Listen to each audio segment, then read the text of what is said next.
이혼 후 남편은 내 모든 것을 빼앗아 갔다. 지갑에 10,000원짜리 지폐 한 장만 남겨둔 채로. 그날 저녁 내 물건들을 챙기러 가던 길에 나는 역 앞에서 구걸하던 한 노파에게 그 지폐를 건넸다. 그런데 그녀가 갑자기 나를 멈춰 세웠다. 살고 싶으면 오늘 밤 집에 돌아가지 마. 박민선은 법원 계단에 서서 잿빛 10월 하늘을 멍하니 바라보았다. 무거운 구름이 잔뜩 끼어 있었다. 그녀의 손에는 얇은 서류 폴더 하나가 들려 있었다. 7년간의 결혼 생활에서 남은 전부였다. 안에는 이혼 확인서, 몇 장의 판결문 사본, 그리고 지난 몇 년간 살아온 아파트에 대해 그녀가 더 이상 어떠한 권리도 없다는 증명서가 들어 있었다. 7년이 그 결과는 종이 위의 도장과 마음속에 거대한 공허함뿐이었다. 그 공허함이 너무나 커서 마치 이 돌계단을 뚫고 어둠 속으로 떨어져 영원히 사라져 버릴 것만 같았다. 차가운 바람이 얇은 재킷 속으로 파고들자 민서는 몸을 웅크리며 본능적으로 폴더를 가슴에 끌어안았다. 좀 더 따뜻하게 입고 나왔어야 했다. 아침에 이 마지막 재판에 오려고 준비할 때 그녀는 날씨나 다른 어떤 것도 생각하지 않고 손에 잡히는 대로 아무 옷이나 집어들었다. 자신의 이전 삶의 장례를 치르러 가는데 뭘 입는지가 무슨 상관이람. 아침부터 머릿속은 안개가 낀 듯했고 생각은 헝클어졌다. 판사의 말은 마치 소물통에 들리는 것처럼 멀게만 느껴졌다. 혼인관계를 해소한다. 재산 분쟁은 피고의 승소로 해결되었다. 원고는 이의를 제기하지 않는다. 이의가 없다니. 이제 그녀에겐 아무것도 없었다. 민서는 마침내 몸을 움직여 천천히 계단을 내려갔다. 발에 나비라도 매달린 듯 한 걸음 한 걸음이 힘들었다. 지나가던 사람들이 서둘러 그녀를 비켜갔다. 누군가 어깨를 치며 짜증 섞인 목소리로 말했다. 길 한가운데 서 있지 좀 말아요. 그녀는 돌아보지도 않고 그저 앞으로 걸어갔다. 어디로 가는지도 모른 채 방패처럼 폴더를 가슴에 품고서 가방 안에는 지갑이 있었고 지갑 안에는 10,000원짜리 지폐 한 장이 들어 있었다. 세상에 남은 그녀의 전부였다. 은행 카드는 정지되었다. 남편 김준혁은 2주 전에 아무런 예고도 없이 공동계좌를 해지해버렸다. 그녀는 동네 마트 앞 현금 인출기에서 돈을 뽑으려다 화면에 뜬 잔액 부족 메시지를 보고서야 그 사실을 알게 되었다. 그때만 해도 계좌에는 50만 원이 남아 있었다. 분명 두 사람의 공동 자금이었지만 알고 보니 계좌는 남편의 이름으로 개설되어 있었고 그녀는 그저 한동안 접근 권한만 가졌을 뿐이었다. 민서는 그때 카드를 손에 쥔 채 현금 인출기 앞에서 눈을 믿지 못하고 얼어붙었다. 그리고 준혁에게 전화했다. 그는 세 번째 신호음이 울리고서야 전화를 받았다. 목소리는 무관심했고 심지어 약간 짜증이 섞여 있었다. 나 지금 회의 중이야. 준혁 씨, 계좌에 돈이 하나도 없어. 내가 해지했어. 내 돈이고 내 권리야. 법원에서도 설명 들었잖아. 결혼 중에 있던 건 전부 내 거였다고. 그러니까 쓸데없는 일로 전화하지 마. 그는 전화를 끊어버렸다. 민서는 거리를 걸었고 주변 세상은 비현실적으로 느껴졌다. 상점의 쇼윈도, 빛나는 간판, 쇼핑백을 든 사람들, 팔짱을 끼고 걷는 연인들, 웃고 떠드는 무리들. 이 모든 것이 마치 그녀와는 더 이상 아무 관련 없는 평행 세계에 존재하는 것 같았다. 그녀는 한 신발 가게 쇼윈도 앞에 멈춰 서서 문득 자신의 모습을 보았다. 32살인데 40은 되어 보였다. 창백하고 수척해진 얼굴, 눈 밑에 검은 다크서클, 아무렇게나 묶은 머리에서 빠져나온 잔머리, 얇고 핏기 없이 꽉 담은 입술. 마지막으로 웃어본 게 언제였을까? 한 달 전, 2달 전, 아니면 이제는 꿈처럼 느껴지는 그 이전의 삶에서였을까? 준혁을 처음 만났던 날이 떠올랐다. 7년 반 전이었다. 그때 민서는 25이었고 강남대로에 있는 한 치과에서 데스크 직원으로 일하며 월급 200만 원을 받고 도시 외곽의 고시원에서 살았다. 방은 겨우 3평 남짓한 아주 작은 공간이었고 창문은 건물 뒤편을 향해 있었지만 그곳은 그녀만의 공간이었다. 매달 30만 원에서 50만 원씩 저축하며 아파트 청약의 계약금을 모으고 있었다. 경기도 신도시의 작은 아파트라도 좋으니 내 집 마련의 꿈을 꾸었다. 4년, 어쩌면 5년 후에는 필요한 돈을 모을 수 있을 거라고 계산했다. 그러던 어느 날 그가 나타났다. 키가 크고 자신감 넘치며 눈부신 미소와 함께 붉은 장미 꽃다발을 들고서 그는 치과 진료를 예약하고 들어갔다가 진료를 마치고 나와서는 민서가 앉아있는 데스크로 곧장 걸어왔다. 이런 말씀 드리는 게 실례인 줄 알지만 연락처를 여쭤보지 않고는 도저히 갈 수가 없네요. 그가 말했다. 그의 미소는 너무나 솔직하고 순수해서 거부할 수가 없었다. 그녀는 당황해서 얼굴을 붉히며 근무 중이라 안 된다고 중얼거렸다. 그는 웃었다. 그럼 당신이 허락해줄 때까지 매일 와서 이빨을 하나씩 치료받아야겠네요. 그리고 그는 정말로 3일 연속으로 찾아왔다. 진료를 예약하고 의사에게 갔다가 그녀의 데스크 앞에 멈춰서서 말을 걸었다. 커피를, 초콜릿을, 꽃을 가져다 주었다. 나흘째 되던 날, 민서는 결국 그의 번호를 알려주었다. 그는 그날 저녁 바로 전화해서 영화를 보자고 했다. 그 후로는 산책, 카페, 레스토랑 데이트가 이어졌다. 준혁은 그녀가 한 번도 가보지 못한 곳들로 데려갔다. 하얀 장갑을 낀 웨이터가 있고 책만큼 두꺼운 와인 리스트를 가진 비싼 곳들이었다. 그는 대형 건설사의 영업관리자로 일했고 돈도 잘 벌었으며 신축 아파트에 방 2개짜리 자가를 가지고 있었다.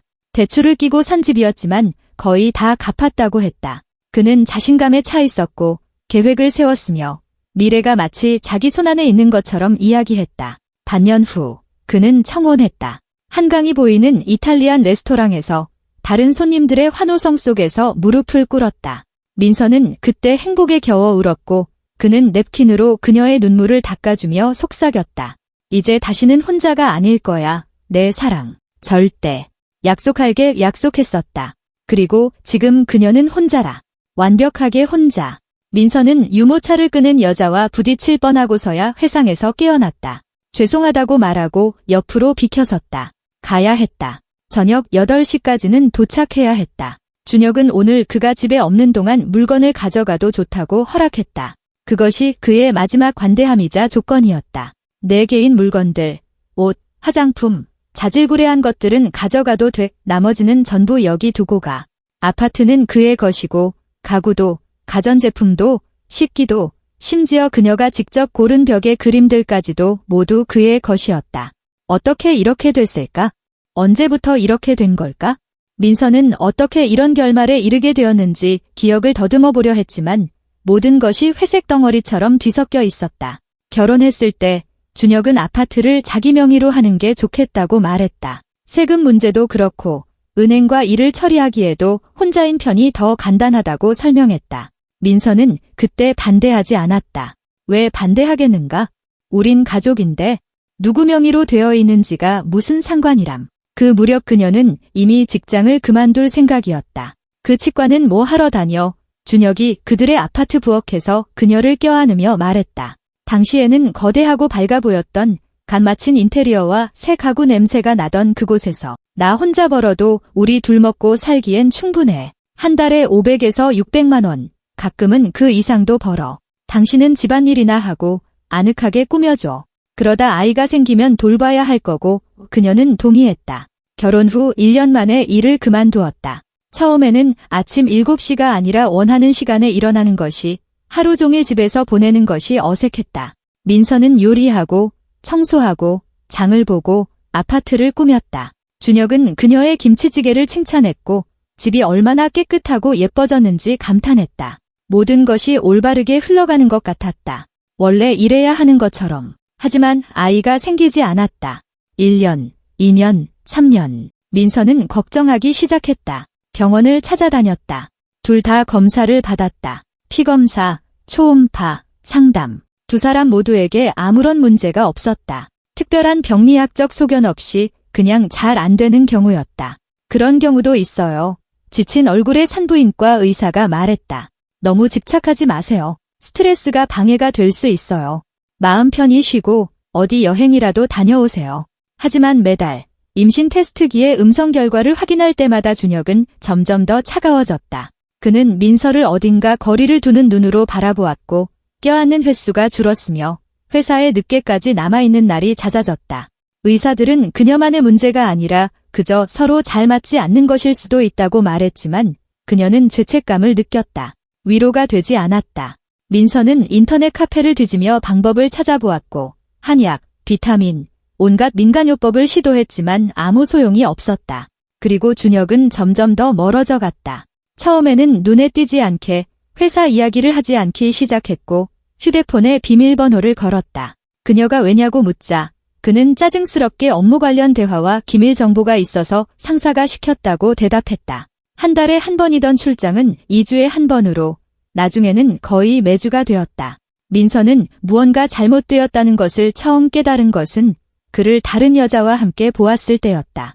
1년 반 전 뜨거운 7월의 어느 날이었다. 민서는 마을버스를 타고 코엑스몰을 지나가다가 우연히 창밖을 보았다. 정문 바로 앞에 준혁이 서 있었다. 그와 함께 밝은색 원피스에 비싼 선글라스를 낀 키 큰 금발 여자가 있었다.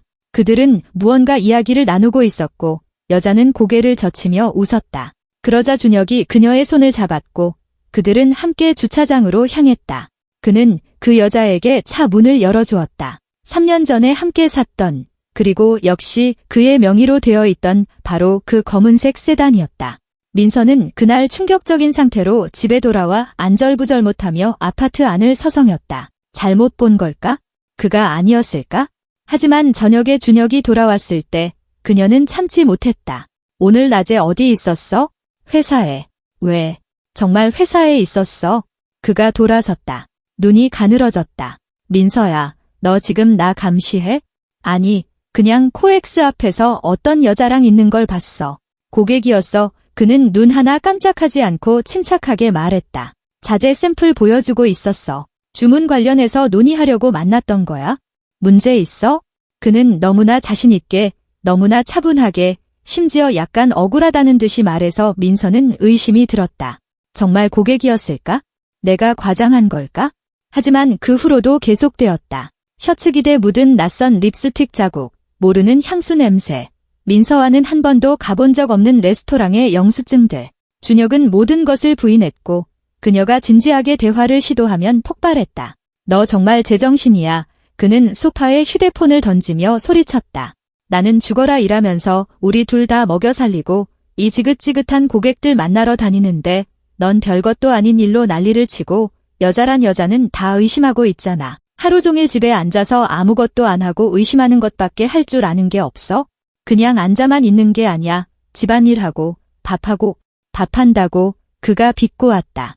목소리에는 노골적인 경멸이 담겨 있었다. 김치찌개 끓이는 게 뭐 대단한 일이라고. 그래, 엄청난 수고지. 어떤 가사 도우미라도 너보다는 잘할 거야. 믿어. 그 대화 이후 거의 3개월간 완전한 침묵이 흘렀다. 그들은 한 아파트에 살았지만 완전히 남남처럼 지냈다. 준혁은 밤늦게 들어와 아침 일찍 나갔고 주말에는 친구들과 펜션에 간다거나 낚시하러 간다거나 다른 핑계를 대고 집을 비웠다. 민서는 어떻게 해야 할지 고민했다. 떠나고 싶었지만 어디로? 6년 동안 일을 쉬어서 경력도 없었다. 지금 누가 그녀를 받아주겠는가? 모아둔 돈도 없었다. 부모님은 돌아가셨다. 어머니는 4년 전 암으로, 아버지는 그 후 반년 만에 심장마비로, 친구들은 결혼 생활 동안 멀어졌다. 민서 스스로가 그들을 멀리하고 집과 남편, 아이에 대한 꿈에 자신을 바쳤다. 그러다 준혁이 먼저 이혼하고 싶다고 말했다. 비가 내리던 3월의 아침이었다. 그는 식탁에 앉아 빵에 버터를 바르며 커피를 마시고 있었다. 민서는 평소처럼 아침 식사를 준비하며 모든 것이 정상인 척 애썼다. 그때 갑자기 그가 말했다. 우리 이혼해야겠어, 민서야. 그녀는 손에 든 냄비를 든 채 얼어붙었다. 믿을 수 없었다. 뭐라고? 이혼 소송할 거야. 더는 끌고 싶지 않아. 우리 둘 다 불행하잖아. 이 코미디를 계속할 의미가 없어. 준혁 씨, 우리 다시 노력해 볼 수 있잖. 아니, 그는 그녀를 차갑고 무관심하게 마치 낯선 사람을 보듯 쳐다봤다. 난 이미 다 결정했어. 아파트는 내가 가질 거야. 내 명의로 되어 있으니까. 차도 마찬가지고. 넌 내 개인 물건들, 옷이나 화장품 같은 것들만 챙겨가. 나머진 다 내 거야. 하지만 나 7년 동안 내 돈으로 집에 앉아 있었잖아. 그가 말을 잘랐다. 넌 이 아파트에 단 한 푼도 보태지 않았어. 민서야. 일도 안 했고. 그러니까 연극은 그만둬. 짐 쌀 시간은 줄게. 하지만 그게 다야? 민서는 싸워보려 했다. 일을 그만두기 전에 보석함에 모아두었던 비상금 100만 원으로 변호사를 선임했다. 그는 30살쯤 되어 보이는 젊은 남자였는데 지친 얼굴에 낡은 정장을 입고 있었고 변두리 주택가 1층의 작은 사무실에서 일했다. 그는 그녀의 이야기를 듣고 서류를 검토하더니 고개를 저었다. 상황이 좀 복잡하네요. 그가 미간을 문지르며 말했다. 아파트는 혼인 전에 구입했고 남편분 명의로 되어 있습니다. 일을 하지 않으셨고 돈을 보태지도 않으셨고요. 공동으로 형성한 재산이긴 하지만 부인께서 기여했다는 걸 증명하기가 불가능하다면 아파트 구입에 대한 지출을 증명할 영수증이나 계좌 이체 내역 같은 게 있으신가요? 없었다. 모든 것을 준혁이 샀다. 그의 돈으로, 그의 카드로. 재판은 2달 동안 이어졌다. 준혁은 비싼 정장을 입고 유능한 변호사와 함께 나타나 자신감 있고 차분했다. 그는 아파트도, 차도, 계좌도 모두 자기 것이라고 증명했다. 법적으로 민서는 아무것도 가진 것이 없었다. 법원은 판결을 내렸다. 혼인 관계를 해소하고 재산은 피고에게 귀속시킨다. 그리고 지금 그녀는 저녁 거리를 걸으며 가슴에 서류 폴더를 안고 지갑에는 10,000원짜리 지폐 한 장을 쥔 채였다. 그녀에게 남은 전부였다. 민서는 길모퉁이에 멈춰 서서 숨을 골랐다. 완전히 어두워졌고 가로등은 희미하게 빛났다. 보도 위에 물웅덩이가 노란 불빛을 반사했다. 행인도 줄었다. 주머니 속 휴대폰이 진동했다. 메시지였다. 화면을 보니 준혁에게서 온 것이었다. 나 8시까지 회사에 있을 거야. 와서 짐 챙겨가. 열쇠는 문 앞 매트 밑에 두고 가. 오늘 이후로 내 얼굴 보고 싶지 않으니까. 매트 밑이라니. 마치 타인에게, 배달 기사에게 하듯. 민서는 휴대폰을 다시 집어넣고 시계를 보았다. 5시 반, 8시까지는 시간이 있었다. 그가 돌아오기 전에 가서 짐을 챙겨 나와야 했다. 그를 마주칠 수는 없었다. 또 한 번 그의 차가운 시선을 견딜 자신이 없었다. 그녀는 다시 걷기 시작했다. 고기와 감자 튀김 냄새가 나는 분식집을 지나치자 배에서 꼬르륵 소리가 났다. 아침부터 커피 한 잔 외에는 아무것도 먹지 못했다. 하지만 돈을 쓸 수는 없었다. 10,000원이 그녀가 가진 전부였다. 내일은 친구 선영에게 가야 했다.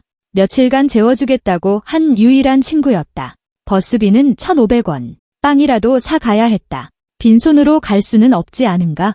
집까지는 걸어서 20분 정도 남았다. 예전 집까지. 민서는 길을 단축하기 위해 서울역 쪽으로 방향을 틀었다. 평소에는 광장을 가로질러 다녔지만 오늘은 준혁이 청혼했던 그 카페를 지나고 싶지 않았다. 처음 만난 여름에 함께 앉았던 공원 벤치를 보고 싶지 않았다. 행복을 믿었던 그때를 떠올리게 하는 것은 아무것도 보고 싶지 않았다. 역은 익숙한 소음으로 그녀를 맞았다. 콘크리트 바닥을 끄는 발소리, 열차 도착을 알리는 기계적인 안내 방송 소리. 이곳은 언제나 사람들로 붐볐다. 누군가는 떠나고, 누군가는 도착하고, 누군가는 그저 기다리며 시간을 보냈다. 자판기 커피 냄새, 갓 구운 것 같지 않은 빵 냄새, 그리고 먼지와 습기, 사람들의 피로가 뒤섞인 역 특유의 냄새가 났다.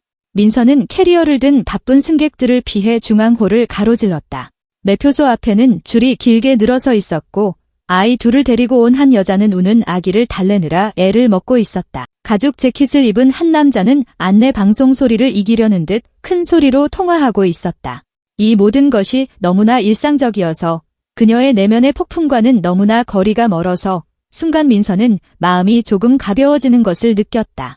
여기서는 아무도 그녀가 누구인지 몰랐다. 아무도 그녀의 굴욕과 실패를 보지 못했다. 그녀는 그저 자기 볼 일이 있어 어디론가 향하는 인파 속에 지친 한 명일 뿐이었다. 건물 반대편 출구로 향하던 그때 대합실 구석에 앉아있는 한 노파를 발견했다. 그녀는 낡은 자줏빛 스카프를 두르고 길고 어두운 치마를 입은 채 벽 옆 플라스틱 의자에 앉아 있었다. 얼굴은 깊은 주름으로 가득했고 스카프 아래로 드러난 손은 마디가 굵고 피부가 검게 변해 있었다. 그녀는 무언가 중얼거리며 몸을 앞뒤로 흔들었고 이따금씩 지나가는 사람들에게 손을 내밀었다. 불쌍한 노인네 좀 도와줘요. 그녀는 거의 감정 없이 단조롭게 말했다. 도와주세요. 사람들은 신경 쓰지 않고 지나쳤다. 어떤 이는 걸음을 재촉했고 어떤 이는 못 본 척 고개를 돌렸다. 화려한 패딩을 입은 젊은 커플은 큰 원을 그리며 그녀를 비켜갔다. 여자가 남자에게 무언가 속삭이자 그가 비웃었다. 아이를 데리고 온 여자는 딸의 손을 잡아 끌었다. 저쪽 보지 마. 빨리 가자. 민서는 노파에게서 몇 걸음 떨어진 곳에 멈춰서서 왜 자신이 멈췄는지 이해하지 못한 채 그녀를 바라보았다. 아마도 노파의 구부정한 자세에서 그녀가 마음속으로 느끼는 것과 같은 절망감을 보았기 때문일지도 모른다. 아니면 그저 피곤해서 더 이상 그녀를 기다려주지 않는 그 아파트로 가기 전에 잠시라도 멈추고 싶었기 때문일 수도 있다. 어쩌면 온 세상이 무너져 내린 이 끔찍한 날에 무언가 좋은 일을 하고 싶다는 이상하고 설명할 수 없는 충동 때문이었을지도 모른다. 가진 것이 아무것도 없을 때는 잃을 것도 없기에 마지막 남은 것을 주워버리자. 민서는 가방에 손을 넣어 지갑을 꺼냈다. 손가락이 유일한 지폐를 더듬었다. 10,000원, 그녀가 가진 전부였다. 이 돈으로 내일 선영에게 가고 빵이라도 사서 빈손으로 가지 않으려 했다. 세상에 남은 그녀의 마지막 돈이었다. 그녀는 지폐를 꺼내 반으로 접었다. 이성은 어리석은 짓이라고, 자신도 살 길이 막막한데 미쳤다고 소리쳤다. 하지만 마음속 무언가가 이성보다 더 강했다. 내게 아무것도 없다면, 내가 이미 바닥에 떨어졌다면 이 돈이 누군가에게라도 도움이 되게 하자. 오늘 누군가라도 이 돈으로 밥을 먹고 몸을 녹이고 필요한 것을 사게 하자. 그녀는 노파에게 다가가 지폐를 든 손을 내밀었다. 이거 받으세요. 조용히 말했다. 노파가 고개를 들었다. 그녀의 눈은 이상했다. 어둡고 깊게 꺼져 있었지만 날카롭고 집요했다. 그녀는 민서를 오랫동안 평가하는 듯한 눈으로 쳐다보다가 지폐로 시선을 옮겼다. 천천히 손을 뻗어 돈을 받았지만 갑자기 민서의 손을 놓는 대신 손목을 꽉 잡았다. 고마워. 아가씨. 노파가 중얼거렸다. 목소리는 쉬어 있었고 어딘가 이상한 억양이 섞여 있었다. 친절해. 감사해. 별말씀으로의 민서는 손을 빼려 했지만 노파는 보기보다 훨씬 강한 힘으로 예상외로 단단히 잡고 있었다. 노파는 의자에서 몸을 일으켜 더 가까이 다가왔다. 그녀에게서는 톡 쏘는 풀향기와 낡은 옷 냄새가 섞여났다. 그녀는 민서의 얼굴을 뚫어지게 쳐다보았고 눈이 가늘어졌다. 그리고 갑자기 주름진 얼굴에 두려움인지 불안인지 모를 그림자가 스쳤다. 집에 가는 길이요. 그녀가 나지막이 물었다. 민서가 숨결을 느낄 수 있을 정도로 가까이 다가와서 네, 아니 친구 집에 가요. 민서는 점점 불안해지며 더듬거렸다. 노파의 악력은 손목이 아파올 정도로 강했다. 가지마. 노파가 속삭였다. 그 목소리에는 너무나 강한 확신이 담겨 있어 민서의 등골이 오싹해졌다. 내 말 듣고 있소? 살고 싶으면 오늘 밤 집에 돌아가지 마. 민서는 얼어붙었다. 심장이 목구멍까지 차오르는 것 같았다. 네, 무슨 말씀이세요? 거기서 흉한 일이 당신을 기다리고 있어. 노파는 고개를 저으며 마치 보이지 않는 무언가를 보는 듯 민서 너머의 어딘가를 응시했다. 아주 큰 흉한 일이야. 피가 보이고 어둠이 보여. 오늘 밤 거기로 가지 마. 알겠소? 어디서든 하룻밤 묵어. 기다려야 해. 정신이 나가셨군요. 민서는 세게 팔을 잡아당겨 이번에는 손을 빼낼 수 있었다. 무슨 흉한 일이요? 대체 무슨 말씀이세요? 하지만 노파는 이미 고개를 돌려 다시 의자에 몸을 웅크리고 머리에 스카프를 뒤집어 쓴 채 입을 다물고 바닥만 쳐다보고 있었다. 마치 그들의 대화가 없었던 것처럼, 마치 민서의 존재를 완전히 잊어버린 것처럼. 저기요, 잠깐만요. 민서가 그녀에게 몸을 숙였다. 무슨 뜻인지 설명 좀 해주세요. 침묵. 노파는 의자에서 몸을 흔들며 알아들을 수 없는 말을 중얼거렸지만 더 이상 민서에게는 아무런 관심도 보이지 않았다. 설명해달라고요. 민서의 목소리가 거의 비명처럼 터져나왔다. 몇몇 행인이 돌아보았다. 노파는 반응하지 않고 그저 앉아서 흔들거리며 허공을 응시한 채 무언가 중얼거릴 뿐이었다. 민서는 한 걸음, 그리고 또 한 걸음 뒤로 물러섰다. 손이 떨렸다. 머릿속에는 온갖 생각이 벌떼처럼 맴돌았다. 이게 뭐지? 미친 노파의 헛소리인가? 아니면 뭐지? 경고. 하지만 그녀가 어떻게 알 수 있었을까? 무엇을 안다는 거지? 살고 싶으면 오늘 밤 집에 돌아가지 마. 살고 싶으면? 그녀는 살고 싶으면이라고 말했다. 민서는 다리가 후들거리는 것을 느끼며 벽에 기댔다. 주변 사람들은 계속해서 서두르고 부딪히고 캐리어를 끌고 작별의 키스를 나누었다. 평범한 역의 분주함. 하지만 그녀는 그 자리에 서서 움직일 수 없었다. 노파의 말이 가시처럼 머릿속에 박혀 있었기 때문이다. 어쩌면 그냥 우연일지도 모른다. 그 노파가 아무에게나 그런 헛소리를 해서 겁을 준 다음 액땜을 해주겠다며 돈을 요구하는 수법일지도 모른다. 민서는 그런 사기에 대해 들어본 적이 있었다. 사람을 겁준 다음 내가 도와줄 수 있어. 돈만 줘 라고 말하는 고전적인 수법. 하지만 그녀에겐 더 이상 돈이 없었다. 전부 줘버렸다. 그리고 돈을 이미 받았는데 왜 겁을 주겠는가? 민서는 손으로 얼굴을 쓸었다. 가야 했다. 물건을 챙겨서 떠나야 했다. 이런 어리석은 일에 신경 쓸 시간이 없었다. 준혁은 8시까지는 돌아오지 않을 것이다. 그가 돌아오기 전에 가서 짐을 챙겨 나와야 했다. 그뿐이다. 거기에는 아무런 흉한 일도 기다리고 있지 않다. 아파트는 비어 있고 그녀는 자기 물건을 챙겨 가방에 넣고 그 집에서, 그 삶에서 영원히 떠날 것이다. 그녀는 벽에서 몸을 떼고 출구 쪽으로 한 걸음 내디뎠다가 멈췄다. 만약 저 노파가 옳다면 터무니없고 황당한 생각이었지만 머릿속에 박혀 떠나지 않았다. 민서는 준혁을 떠올렸다. 법정에서의 그의 차가운 시선, 오늘 이후로 내 얼굴 보고 싶지 않으니까 라고 말하던 그의 목소리, 함께 살았던 마지막 몇 달간의 그의 신경질적인 모습, 다른 방으로 가서 받던 이상한 전화들. 한 번은 그가 누군가와 통화하며 나니 걱정 마, 이달 말까지는 다 해결될 거야 라고 말하는 것을 들었다. 그때는 일 때문이라고 생각했다. 하지만 만약 아니라면? 말도 안 돼. 준혁은 잔인하고 이기적이며 아내를 무일푼으로 버릴 수 있는 사람이지만 살인자나 그럴 수 있는 사람은 아니다. 민서는 뱃속에서 차가운 두려움 덩어리가 커지는 것을 느꼈다. 그녀는 다시 노파를 쳐다봤지만 그녀는 여전히 등을 돌린 채 의자에 앉아 흔들거리며 아무 일도 없었다는 듯 지나가는 사람들에게 손을 내밀고 있었다. 어쩌면 이것은 신호일지도 모른다. 민서는 신호나 미신, 점괘 같은 것을 믿지 않았다. 하지만 지금 텅 빈 지갑과 산산조각난 삶을 안고 역 한가운데 서 있는 그녀는 우주가 아직 자신을 완전히 버리지 않았다는 어떤 희망이라도 무엇이든 믿을 준비가 되어 있음을 문득 깨달았다. 그녀는 휴대폰을 꺼내 시간을 확인했다. 저녁 6시. 준혁이 돌아오기까지 아직 2시간이 남았다. 지금 갈 수도 있고 아예 가지 않을 수도 있었다. 물건들. 그렇게 중요한 게 뭐가 있을까? 옷 이미 낡고 해졌다. 화장품, 사진들. 갑자기 이 모든 것이 너무나 사소하게 느껴졌다. 민서는 심호흡을 했다. 심장이 가슴에서 쿵쾅거리고 관자놀이에서는 피가 맥박쳤다. 결정은 두려움과 의심을 뚫고 천천히, 그러나 확실하게 굳어졌다. 오늘 가지 않겠어? 가지 않을 거야?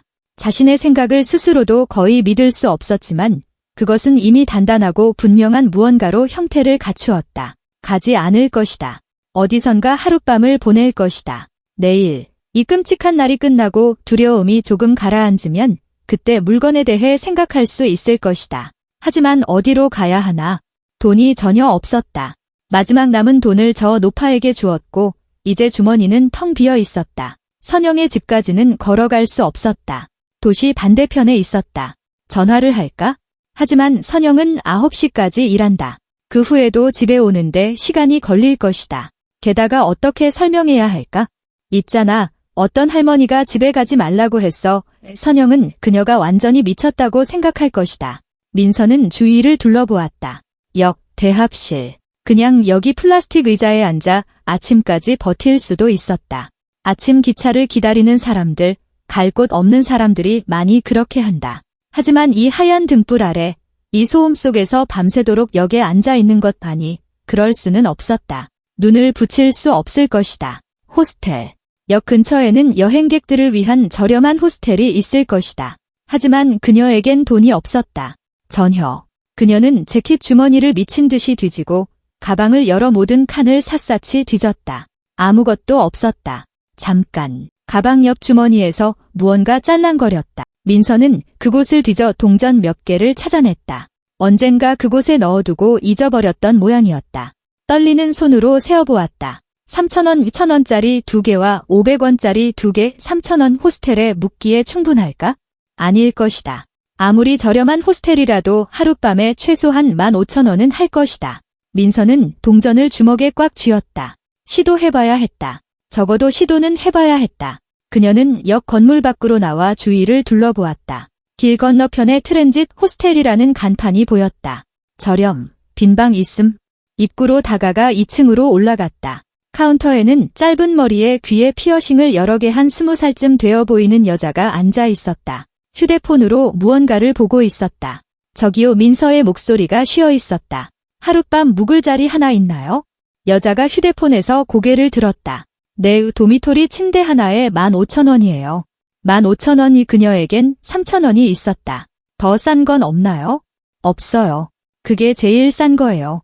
민서는 주먹에 동전을 쥔 채 서서 눈물이 목구멍까지 차오르는 것을 느꼈다. 울면 안 돼. 적어도 여기서, 이 여자 앞에서 울면 안 돼. 알겠습니다. 감사합니다. 그녀는 돌아서서 출구로 향했다.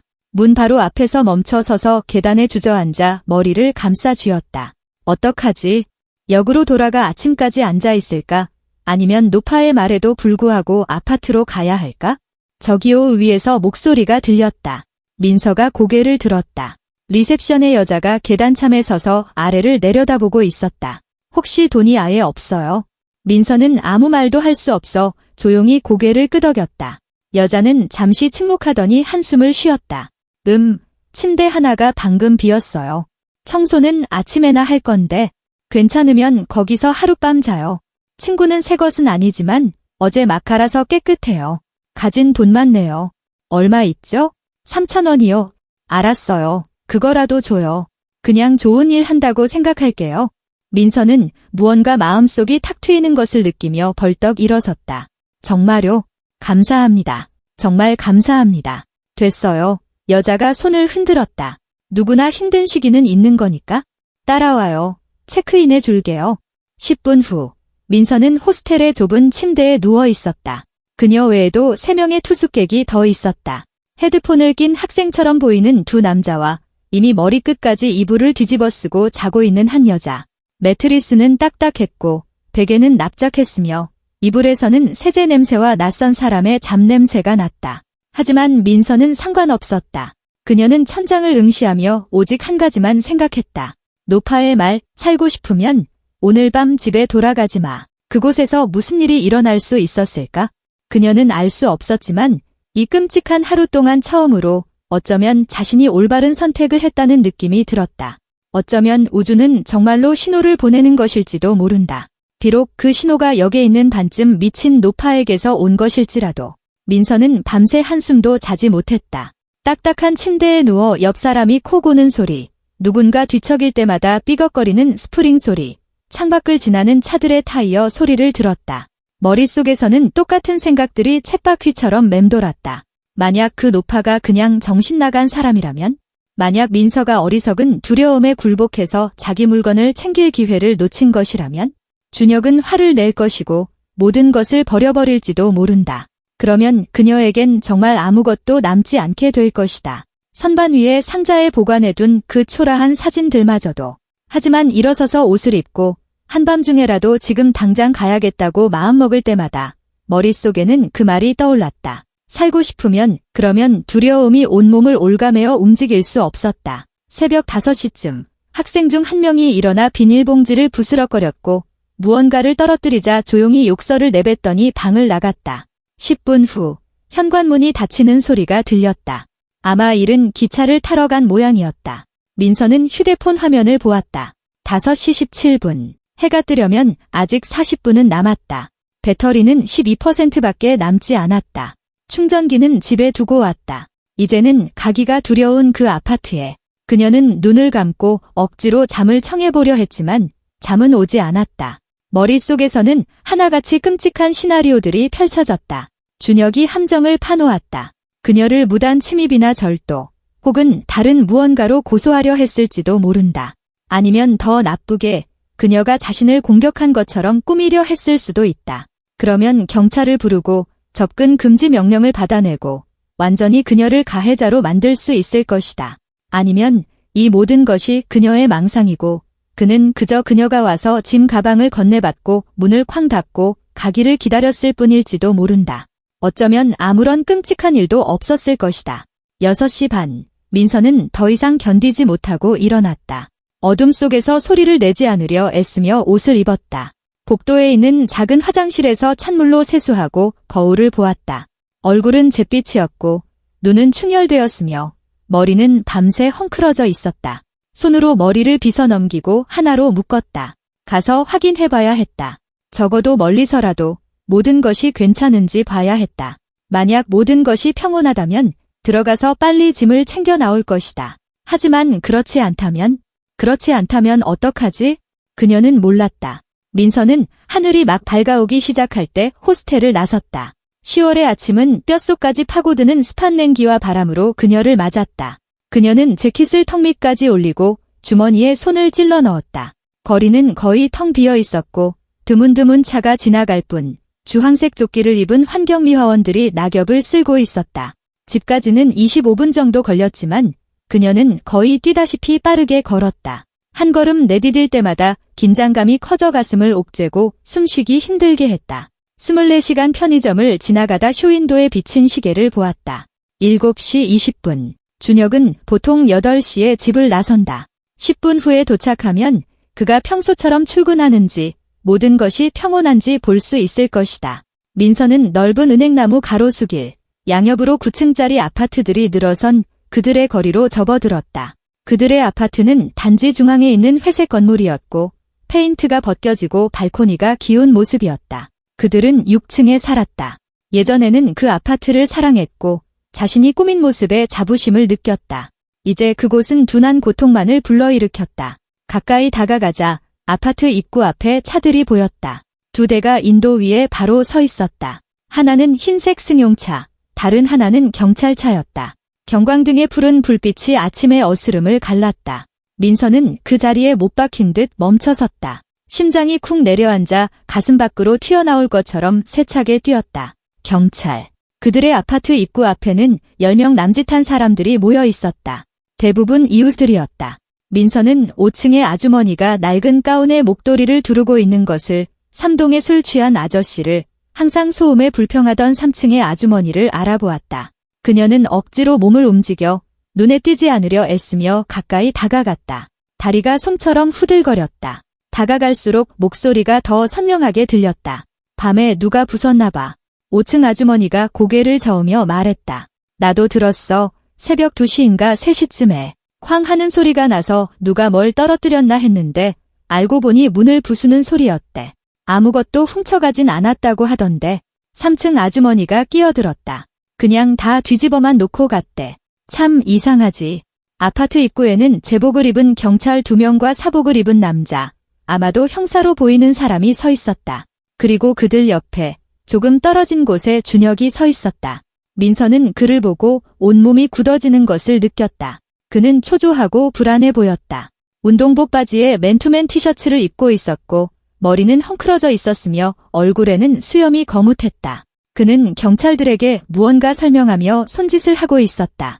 민서는 더 가까이 다가가 이웃들 뒤에 서서 눈에 띄지 않으려 애쓰며 귀를 기울였다. 제가 어젯밤에 그 여자를 기다렸다고 말씀드렸잖아요. 준혁의 목소리는 짜증이 섞여 있었다. 자기 물건 챙기러 오기로 약속했는데 오지 않았어요. 집에 계셨습니까? 형사가 수첩에 무언가 적으며 물었다. 아니요, 8시까지 회사에 있었어요. 그러고 돌아와 보니 물건들이 그대로 있길래 안 왔구나 싶었죠. 그래서 잠자리에 들었는데 밤에 시끄러운 소리가 나서 깨보니 문이 부서져 있고 집안이 온통 뒤죽박죽이었어요. 정확히 뭐가 뒤죽박죽이었습니까? 물건들이 흩어져 있고 옷장 문은 열려 있고 서랍은 다 나와 있었어요. 마치 누가 뭔가를 찾는 것 같았어요. 뭐 없어진 건 없고요. 준혁은 머뭇거렸다. 아니요. 아직 제대로 확인은 못했지만 가전제품은 그대로 있고 돈은 집에 현금을 두지 않아서요. 그러니까 훔쳐간 건 없는데 문을 부수고 집을 뒤집어 놓은 거죠. 형사가 눈썹을 치켜 올렸다. 네, 그렇군요. 준혁은 양손을 펼쳤다. 아마 뭐에 놀라서 도망갔나 보죠. 새벽 2시예요. 형사가 되물었다. 이웃들은 2시쯤에 소음이 있었다고 하는데요. 아마도요. 제가 시계를 보진 않아서. 참. 5층 아주머니가 참지 못하고 대화에 끼어들었다. 총각, 근데 어제 왜 복도에 CCTV는 달았어요? 내가 오후 4시쯤에 거기서 전선 만지작거리는 거 봤는데? 모두가 그녀를 쳐다보았다. 경찰들도 마찬가지였다. 형사의 눈이 가늘어졌다. CCTV요. 무슨 CCTV 말입니까? 준혁은 눈에 띄게 긴장했다. 아, 그건 제가 안전을 위해서 달려고. 최근에 누가 복도에 낙서를 해놔서 그래서 제가 달았어요. 어제요. 형사가 되물었다. 집이 털린 바로 그날에요. 네, 우연의 일치죠. 준혁이 입술을 핥았다. 전부터 달려고 했었어요. 그 CCTV 녹화 영상 좀 보여주시죠. 아, 그게 아직 녹화는 안 될 거예요. 제가 설치만 해놓고 설정을 못해서 형사는 그를 오랫동안 쳐다보았다. 설정을 못하셨다. 알겠습니다. 제복 경찰 중 한 명이 아파트로 들어가더니 1분 후에 돌아왔다. 2층 계단 근처에 카메라가 달려 있습니다. 보아하니 새 것이고 전선도 새 것입니다. 작동은 안 하고요. 형사가 확인했다. 작동합니다. 경찰이 말했다. 표시등에 불이 들어와 있습니다. 어디에 연결되어 있는지는 확인해봐야 합니다. 형사는 다시 준혁을 향해 돌아섰다. 그러니까 어제 낮에 복도에 CCTV를 설치하셨고 저녁에는 아내가 물건을 가져가도록 회사에 늦게까지 남아 계셨고 밤에는 누군가 문을 부수고 집을 뒤집어 놓았지만 아무것도 훔쳐가지는 않았고 이 모든 것이 CCTV를 설치한 바로 그날 일어났다는 거군요. 본인 스스로도 이상하다고 생각하지 않으십니까? 무슨 말씀이신지 모르겠네요. 준혁이 초조하게 손으로 얼굴을 쓸었다. 혹시 그 여자가 그런 걸지도 몰라요. 그 여자가 와서 열쇠를 가져가서 들어와서는 뭔가를 찾다가 다 뒤집어 놓은 거예요.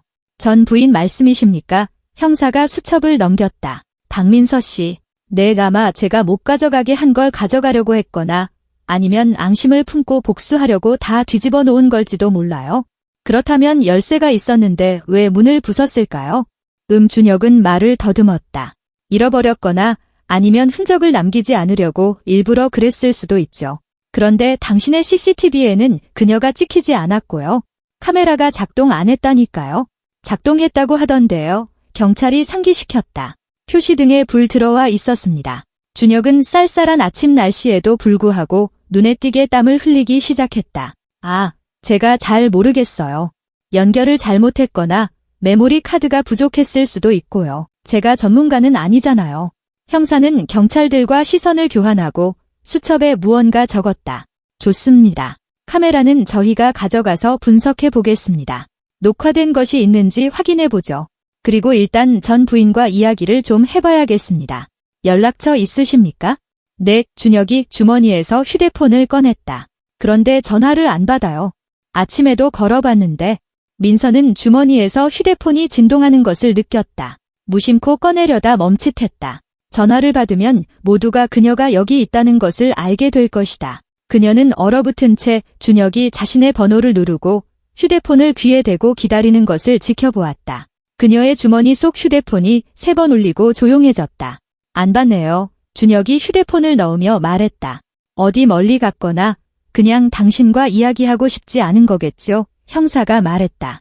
이혼 후에는 자연스러운 일입니다. 그는 무언가 더 적고는 경찰들에게 고개를 끄덕였다. 좋아, 현장 감식 보고서 작성하고 카메라 수거해서 분석실로 보내. 그리고 이 박민서 씨를 찾아. 진술을 들어봐야겠어.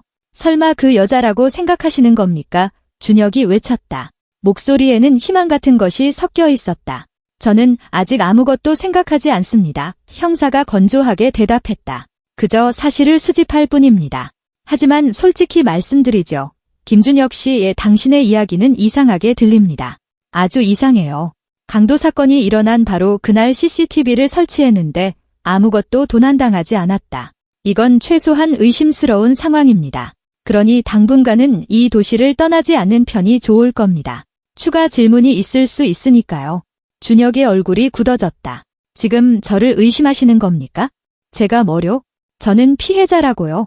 일단 조사 중입니다. 형사가 수첩을 닫았다. 됐습니다.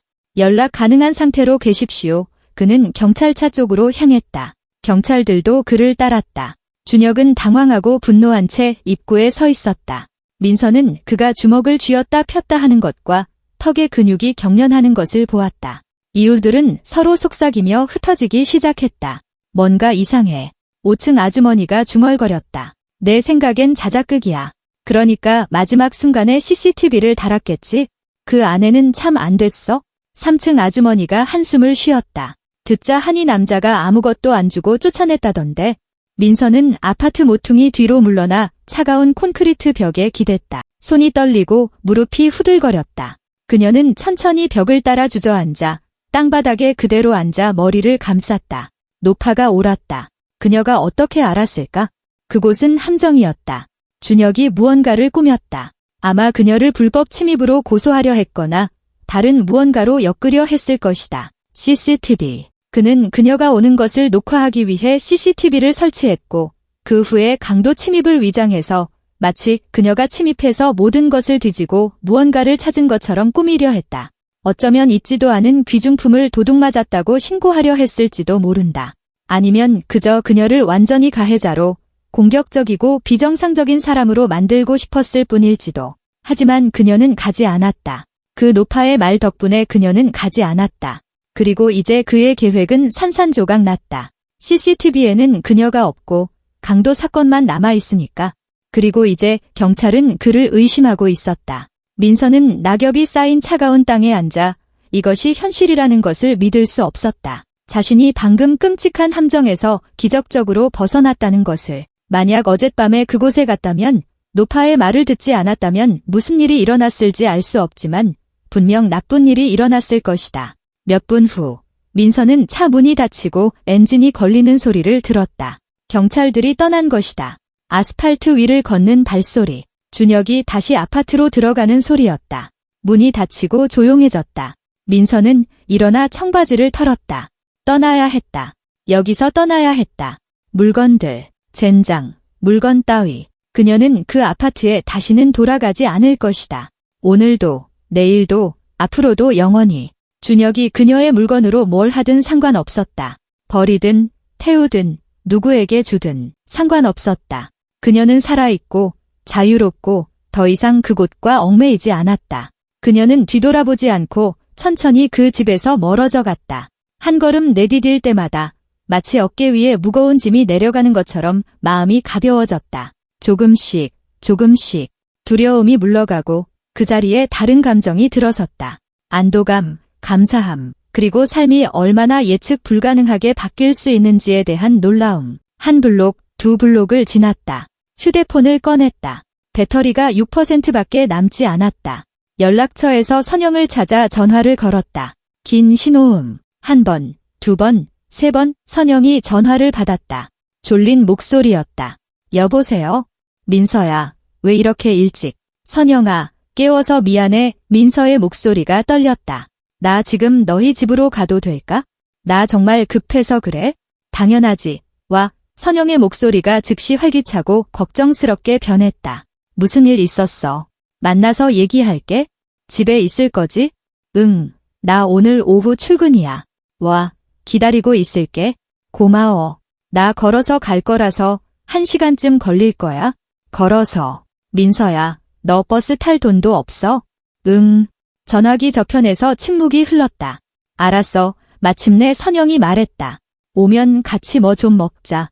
할 얘기가 많은 것 같네. 응, 있어. 민서는 터져나오는 눈물을 닦았다. 나조차도 믿기 힘든 그런 일이. 그녀는 전화를 끊고 계속 걸었다. 태양이 도시 위로 떠오르며 하늘을 옅은 분홍빛으로 물들이고 있었다. 새로운 날이 시작되고 있었다. 그녀의 새로운 삶의 첫날. 함정에 빠질 뻔했지만 역에 있던 반쯤 미친 노파의 말 덕분에 피할 수 있었던 삶. 민서는 텅 빈 아침 거리를 걸으며 오랜만에 어쩌면 모든 것을 잃은 것이 아닐지도 모른다고 느꼈다. 어쩌면 자신을 지켜주는 무언가가 있는지도 모른다고. 그것이 운명인지, 우연인지, 아니면 그저 마지막 남은 돈을 내어준 그녀의 친절함 때문인지 알 수 없었지만 그녀는 최악은 지나갔다고 믿었다. 선영은 문 앞에서 그녀를 맞이하고 말없이 꽉 껴안아 주었다. 그리고 나서야 물었다. 무슨 일이야? 얼굴이 새하여 이민서는 집 안으로 들어가 부엌에 앉아 뜨거운 차 한 잔을 받았다. 손이 떨려 말이 제대로 나오지 않았다. 그녀는 재판, 마지막 남은 10,000원, 역의 노파, 그녀의 경고, 호스텔에서 밤을 보낸 일, 그리고 아침에 아파트 앞에서 경찰을 본 일까지 조각조각 이야기했다. 선영은 끼어들지 않고 들었고 그녀의 눈은 점점 커졌다. 잠깐만, 그러니까 경찰이 너희 집에 왔다고? 아침에. 응, 밤에 누가 문을 부수고 들어와서 다 뒤집어놨는데 훔쳐간 건 없대. 그리고 넌 그게 준혁이 꾸민 짓이라고 생각하는 거고? 민서가 고개를 끄덕였다. 어제 낮에 CCTV를 설치했대. 이웃 아주머니가 봤어. 그리고 밤에는 누군가 침입했다고 하고. 경찰도 그 사람 말을 안 믿었어. 형사가 직접 이야기가 이상하다고 했어. 선영은 오랫동안 침묵하다가 천천히 숨을 내쉬었다. 세상에, 민서야. 만약 내가 갔으면 그 인간이 뭘 어쩌려고 했을까? 모르겠어. 하지만 좋은 일은 아니었을 거야. 아마 내가 들어가는 걸 CCTV로 찍고 경찰을 불러서 내가 다 부쉈다고 했을지도 몰라. 아니면 뭔가를 숨겨놓고 내가 훔쳤다고 누명을 씌웠을 수도 있고. 모르겠어. 하지만 그 할머니 말이 맞았어. 어떻게 알았을까? 전혀 모르겠네. 선영이 일어나 창가로 가서 거리를 내다보았다.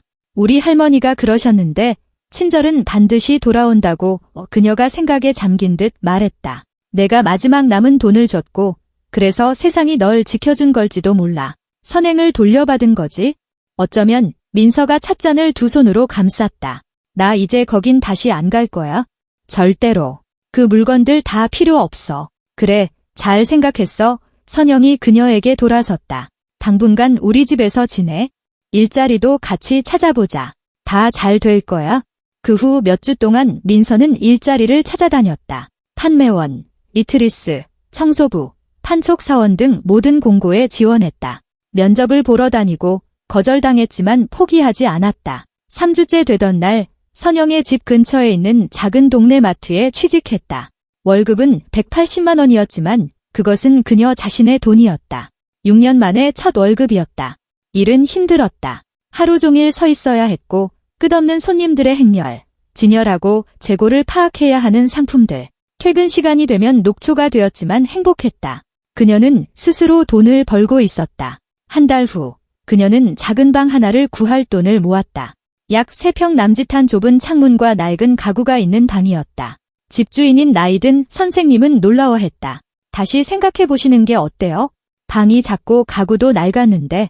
아니요, 민서가 미소 지었다. 이걸로 할게요. 완벽해요. 그녀는 그날 바로 이사했다. 선영이 짐 옮기는 것을 도와주었다. 중고가게에서 산 옷과 화장품이 든 가방 하나가 전부였지만 그것은 그녀의 것이었다. 무슨 일 있으면 언제든 전화해. 선영이 작별 인사를 하며 그녀를 안아주었다. 모든 게 고마워. 잊지 않을게. 선영이 떠나고 민서는 침대에 앉아 주위를 둘러보았다. 휑한 벽, 낡은 장판, 오래된 옷장. 하지만 이곳은 그녀만의 영역이었다. 여기서는 아무도 그녀를 모욕하거나 쫓아낼 수 없었다. 몇 주가 지났다. 민서는 새로운 삶에 익숙해졌고 일하고 돈을 모았다. 가끔 준혁에 대해 생각했지만 이내 생각을 멈췄다. 그 삶은 과거에 남겨졌다. 어느 날 아침 출근길에 역을 지나가다가 익숙한 모습을 보았다. 그 노파였다. 바로 그 사람이 자줏빛 스카프를 두르고 같은 자리에 앉아 행인들에게 손을 내밀고 있었다. 민서는 다가가 옆에 쪼그려 앉았다. 안녕하세요. 노파가 고개를 들었다. 어두운 눈에 알아보는 기색이 스쳤다. 아, 당신이구려. 살아있네, 살아있어. 할머니 덕분이에요. 정말로 흉한 일이 있었어요. 제가 만약 갔더라면 알고 있었지. 노파가 고개를 저었다. 보였어. 어떡해요? 어떻게 아실 수 있었어요? 노파가 비웃었다. 낮에 당신을 봤어. 그 남자랑 법원에서 나올 때 계단에 앉아 있는 걸 봤지? 그 남자가 당신을 어떻게 쳐다보는지 눈빛은 사납고 주먹을 꽉 쥐고 있는 걸 봤어. 나는 사람 읽는 데는 도가 텄어. 아가씨, 60년을 역에서 앉아 있었는데 별의별 사람 다 봤지? 남자가 여자를 그런 눈으로 쳐다볼 때는 흉한 일이 생길 징조야. 그때 이미 생각했지. 저 여자 저 남자한테 잡히면 온전하게 나오지 못하겠구나 하고. 민서는 소름이 돋는 것을 느끼며 들었다. 그러다 저녁에 당신이 와서 돈을 줬지? 마지막 남은 돈이라는 걸 알았어. 착한 사람이구나. 도와줘야겠다고 생각했지. 그래서 경고해 준 거야? 그런데 당신이 말을 들었네? 잘했어. 하지만 그게 저인 줄 어떻게 아셨어요? 기억했지? 소매에 얼룩이 묻은 밝은색 재킷. 세상이 끝난 것 같은 얼굴. 기억했어. 당신이 다가왔을 때 바로 알아봤지? 민서는 지갑을 꺼내 지폐 몇 장을 내밀었다. 이거 받으세요. 보답하고 싶어서요. 노파는 돈을 받아 치마주름 속에 숨겼다. 고마워, 아가씨. 행복하게 살아. 몸 조심하고. 그럴게요. 민서는 약속하고 계속 걸어갔다. 그녀는 더 이상 준혁에 대해 생각하지 않았다. 그는 오래된 사진처럼 믿기 힘든 과거 속에 남았다. 2달이 더 지났다. 민서는 가게 일에 익숙해졌고 월급도 올랐으며 더 큰 방을 얻었고 새 옷을 사고 미용실에도 다녀왔다. 거울을 보면 다른 사람이 보였다. 피곤하지만 살아있고 진짜인 사람. 어느 날 저녁, 전화가 울렸다. 모르는 번호였다. 여보세요? 안녕하십니까? 박민서 씨 되십니까? 사기 수사과에서 전화드렸습니다. 전 남편분에 대해 몇 가지 여쭤보고 싶어서요. 심장이 쿵 내려앉았다. 네, 말씀하세요. 10월에 그의 아파트에서 있었던 강도 침입 사건에 대해 알고 계십니까? 내일 아침에 집 앞에서 경찰을 봤습니다. 하지만 직접 그곳에 계시지는 않았고요. 내 의역 근처 호스텔에서 잤습니다. 저희가 확인했고 모두 사실로 확인되었습니다. 실례지만 남편분께서 그날 저녁에 꼭 오라고 강요하셨습니까? 민서는 생각에 잠겼다. 네, 오늘 저녁에 오라고 마지막 기회라고 메시지를 보냈어요. 알겠습니다. 그가 설치한 CCTV가 작동했고 모든 것을 녹화했다는 사실을 알고 계십니까? 아니요. 그는 작동하지 않았다고 했는데요. 작동했습니다. 그가 새벽 2시 반에 자고 있었다는 시간에 아파트에 들어갔다가 20분 후에 나오는 모습이 녹화되었습니다. 그리고 나서 경찰에 신고했고요. 민서는 보도 한가운데 멈춰섰다. 그러니까 그가 전부 꾸민 짓이라는 거군요. 그렇습니다. 당신을 침입 및 절도죄로 고소하려 했던 겁니다. 실제로는 없었던 돈이 사라졌다고 신고할 계획이었죠. CCTV는 당신이 들어오는 모습을 녹화해야 했지만 당신이 오지 않아 계획이 실패한 겁니다. 현재 그는 무고죄로 입건되었습니다. 만약 재산분할 소송을 제기하기로 결정하신다면 이 자료들이 도움이 될 겁니다. 민서는 침묵했다. 거기 계십니까? 네, 그냥 너무 뜻밖이라서요. 고소장을 제출하시겠습니까? 그녀는 생각했다. 다시 재판, 증거, 준혁과의 만남. 아니, 그녀는 그와 더 이상 아무것도 엮이고 싶지 않았다. 아니요, 괜찮습니다. 그 사람한테서 아무것도 필요 없어요. 저는 새로운 삶을 시작했으니까요. 알겠습니다. 마음이 바뀌시면 연락 주십시오. 민서는 전화를 끊고 길 한가운데 서 있었다. 그랬구나. 준혁은 그녀에게 누명을 씌우려 했지만 CCTV는 그 자신을 녹화했다. 이제 그는 범죄자가 되었다. 그녀는 갑자기 웃음이 터져나왔다. 조용했지만 그것은 안도의 웃음이었다. 그녀는 자유로웠다. 완전히 자유로웠다. 선영에게 전화를 걸었다. 여보세요? 너 믿지 못할 거야? 준혁이 전부 꾸민 짓이었대. CCTV에 다 찍혔어. 무고죄로 입건됐대. 정말 제 무덤을 자기가 팠네. 응우나 회계사무원 자격증 학원에 등록할까 봐 예전부터 하고 싶었거든. 그래, 당연히 해야지. 필요하면 내가 도와줄게. 아니야, 내가 모아서 할게. 민서는 하늘을 올려다보았다. 나 이제 혼자서도 할 수 있어? 몇 달 후, 그녀는 정말로 학원에 등록했다. 퇴근 후 저녁에 공부하고 시험에 합격해 자격증을 땄다. 회계사무소 보조로 취직했다. 월급은 2배로 올랐다. 1년 후, 그녀는 변두리에 작은 아파트를 얻었다. 가구를 사고, 커튼을 달고, 화분을 놓았다. 창가에 서서 저녁 불빛으로 가득한 도시를 바라보며 자신이 걸어온 길을 생각했다. 삶이 끝났다고 생각했던 법원 계단에서의 그날부터 직장과 계획이 있는 자신의 아파트에 서 있는 이 순간까지 그녀는 남편, 집, 돈, 모든 것을 잃었지만 자기 자신을 찾았다. 계속 살아갈 힘을 찾았다.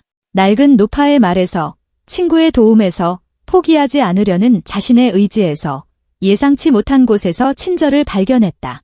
그리고 가장 중요한 것을 깨달았다.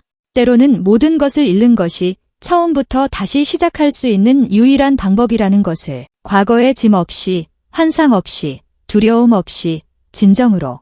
민서는 유리창에 비친 자신의 모습에 미소 지었다. 고마워요, 할머니. 어디에 계시든. 그리고 역 대합실 구석에는 낡은 스카프를 두른 노파가 앉아 행인들에게 손을 내밀고 있었다. 기차를 타러 서두르던 한 젊은 여자가 멈춰서서 그녀의 손바닥에 구겨진 지폐 한 장을 놓아주자 노파는 그녀를 유심히 탐색하듯 쳐다보았다. 그리고 고개를 끄덕이며 속삭였다. 잘 가요, 아가씨. 몸조심하고. 그리고 여자는 계속 걸어갔다. 언젠가 그 평범한 말이 자신의 목숨을 구할지도 모른다는 사실을 모른 채, 왜냐하면 친절은 항상 돌아오기 때문이다. 때로는 경고로, 때로는 보호로, 때로는 그저 처음부터 다시 시작할 기회로. 민서는 그것을 깨달았고 낯선 노파에게 건넸던 그 마지막 지폐에, 자신의 목숨을 구한 그 선택에, 영원히 기억할 그 교훈에 감사했다. 가장 어두운 순간에도 빛은 어디서든 올 수 있다. 역 구석에 앉아있는 반쯤 미친 노파에게서조차도 중요한 것은 인간성을 잃지 않는 것이다. 연민을 베풀 능력을 잃지 않는 것, 선이 존재하며 악보다 강하다는 믿음을 잃지 않는 것. 민서는 살아남았고 버텨냈으며 다시 살기 시작했다. 이전보다 더 나은, 더 정직한, 더 자유로운 삶을. 그리고 그것이 그녀의 가장 위대한 승리였다.